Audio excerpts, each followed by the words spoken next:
3 U.S. fighter jets were shot down over Kuwait, not by Iran, by friendly fire. On March 2, 2026, the U.S. military confirmed that 3 American F-15E Strike Eagle fighter jets were mistakenly engaged and shot down by Kuwaiti air defense systems during active combat operations tied to the ongoing conflict involving Iran.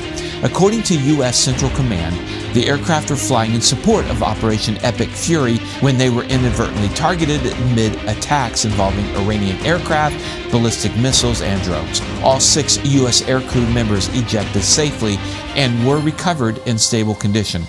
Footage circulating online shows at least one F-15 trailing smoke before descending rapidly. Another clip captures a parachute drifting down into the desert. In a separate video, a U.S. service member is seen in the back.